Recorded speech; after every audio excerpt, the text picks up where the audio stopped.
7,500 crore budget होने के बावजूद भी उत्तर प्रदेश के प्रयागराज में 29 जनवरी को जो भयानक हादसा हुआ जिसमें 30 लोगों की जान चली गई और ना जाने कितने घायल हुए, वो सरकार के वर्ल्ड क्लास मैनेजमेंट की पोल खोल के रख दी। आई विटनेस का ये कहना है कि ये एक डेडली कॉम्बिनेशन था बेकार प्लानिंग और वीआईपी कल्चर की। ये हादसा तब घटा जब मौनी अमावस्या के दिन 10 करोड़ से ज्यादा श्रद्धालु कुंभ मेला में शामिल हो रहे थे। पहले तो योगी आदित्यनाथ की सरकार इस मामले में काफी ज्यादा हेजिटेंस दिखाया, लेकिन बाद में गलतियों को मानते हुए एक जुडिशियल इंक्वायरी ऑर्डर की। डीआईजी वैभव कृष्णा ने ये बताया कि रात के 2 बजे कुछ बैरिकेड्स गिर गए थे, जिसकी वजह से ये अफरा तफरी मची। काफी लोग जो ब्रह्म मुहूर्त का इंतजार कर रहे थे वो इन हादसे के शिकार हो गए। अब तक के रिपोर्ट के हिसाब से 30 मारे जा चुके हैं, जिसमें 25 की पहचान हो चुकी है और वहीं 60 लोग जो है वो इलाज करवा रहे हैं वहां के नजदीकी हॉस्पिटल में। इसको देखते हुए दोस्तों कई सवाल उठ रहे हैं। क्या 7,500 करोड़ का बजट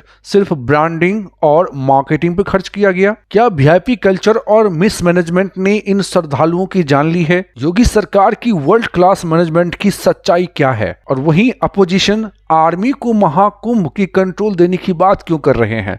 इन तमाम सवालों के जवाब जानने की कोशिश करेंगे हम इस वीडियो में। नमस्कार, तो चलिए इस वीडियो को शुरू करते हैं। आई विटनेसेस और कैमरा फुटेज से साफ ये दिख रहा है कि पोंटून ब्रिज यानी फ्लोटिंग ब्रिज को अमृत स्नान से पहले ही बंद कर दिया गया था, जिसके वजह से क्राउड का कंट्रोल करना मुश्किल हो गया था। लोगों की भीड़ ऐसी थी कि कुछ लोग अपनी जान बचाने के लिए पानी में कूद गए। हादसे के बाद लोगों ने अपने खो गए परिजनों को बेजान लाशों के बीच ढूंढना शुरू कर दिया और वहीं घायल लोगों को हॉस्पिटल तक पहुंचाने में भी काफी देर हो गई और मारे गए लोगों की लाश घंटों तक वहीं पड़ी रही। प्रयागराज का ये कुंभ काफी स्पेशल माना जा रहा था क्योंकि ये त्रिवेणी योग के समय हो रहा था।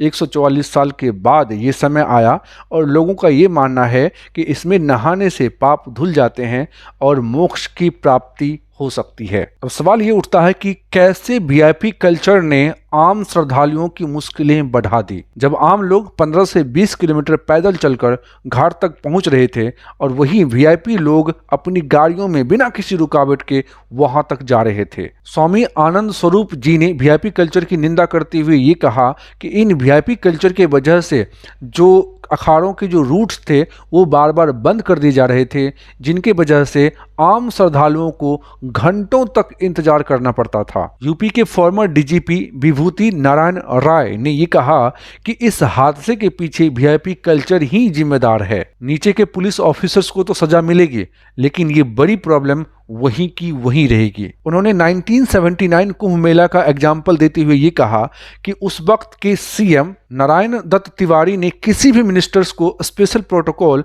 और सिक्योरिटी की इजाजत नहीं दी थी, लेकिन इस बार योगी आदित्यनाथ खुद और उनके मिनिस्टर्स भी वहां पे बार बार फोटो लेने के लिए आते रहते थे और यहां तक कि हमारे गृह मंत्री अमित शाह जी तक भी वहां पे ये माहौल देखने के लिए आ गए थे। वहीं अपोजिशन पार्टी ने तुरंत इस मेला का कंट्रोल आर्मी के हाथों देने की डिमांड की है। समाजवादी पार्टी के चीफ अखिलेश यादव का ये कहना है कि जो लोग झूठे वर्ल्ड क्लास मैनेजमेंट की दावा कर रहे थे उन्हें रिस्पॉन्सिबिलिटी लेनी चाहिए और तुरंत रिजाइन कर देनी चाहिए। उन्होंने ये भी कहा कि ऐसे हादसे और ना हो, इसके लिए हेलीकॉप्टर सर्वेलेंस बढ़ाया जाए और प्रॉपर आइडेंटिफिकेशन सिस्टम भी बनाया जाए। वहीं कांग्रेस नेता अजय राय का ये कहना है कि सरकार ने 7,500 करोड़ रुपए को सिर्फ मार्केटिंग और ब्रांडिंग के ऊपर ही खर्च किए हैं, उन्हें बेसिक सुविधाओं के ऊपर ध्यान देना चाहिए था। वहीं राहुल गांधी ने ये कहा कि वीआईपी कल्चर और पुअर एडमिनिस्ट्रेशन ही इस हादसे के पीछे जिम्मेदार है। सीपीआई एमएल सुधाकर यादव का ये कहना है कि सरकार के द्वारा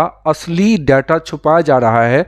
सरकार का ध्यान सिर्फ क्रेडिट लेने पे था, ना कि लोगों के सेफ्टी के ऊपर। दोस्तों, महाकुंभ मेला सिर्फ एक धार्मिक संगम नहीं है, बल्कि एक पॉलिटिकल प्लेटफॉर्म भी रहा है। 1915 में महात्मा गांधी ने हरिद्वार कुंभ मेला में अपनी पहली बड़ी पब्लिक अपीयरेंस दी थी। 1857 की क्रांति के नेता भी इस कुंभ में मिले थे और पोस्ट इंडिपेंडेंस ये एक हिंदुत्व मूवमेंट का हिस्सा बन गया। 2019 में नरेंद्र मोदी ने 1954 के कुंभ हादसे का जिक्र करते हुए कहा था कि उसमें 300 लोग मारे गए थे। उनका कहना था कि कांग्रेस ने तब उस न्यूज को सप्रेस कर दी थी। लेकिन इस हादसे की वजह से 2025 का महाकुंभ भी एक पॉलिटिक्स का बड़ा मुद्दा बन चुका है। योगी आदित्यनाथ ने इस मेला को भारत की एकता का प्रतीक बताया, जबकि क्रिटिक्स का ये कहना है कि ये सिर्फ उनके हिंदुत्व पॉलिटिक्स का एक हिस्सा है। दिसंबर 2024 में कन्नौज रोड एक्सीडेंट में मारे गए लोगों के परिजनों को 2 लाख रुपए दिए गए थे, लेकिन कुंभ हादसे के विक्टिम्स को 25 लाख रुपए का कंपनसेशन दिया गया, जो यूपी में शहीद हुए पुलिस वालों के कंपनसेशन के बराबर है। लेकिन सवाल यह है कि क्या ये सिर्फ एक पॉलिटिकल ऑप्टिक्स का हिस्सा है? महाकुंभ की ये ट्रेजेडी ने एक बार फिर याद दिलाया कि किस तरह से वीआईपी कल्चर और पुअर प्लानिंग की वजह से लोग मौत के शिकार हो जाते हैं। अब देखना यह है कि आगे के महास्नान में सरकार क्या कुछ सुधार करती है या फिर ये सिर्फ ब्लेम गेम चलती रहेगी। नमस्कार।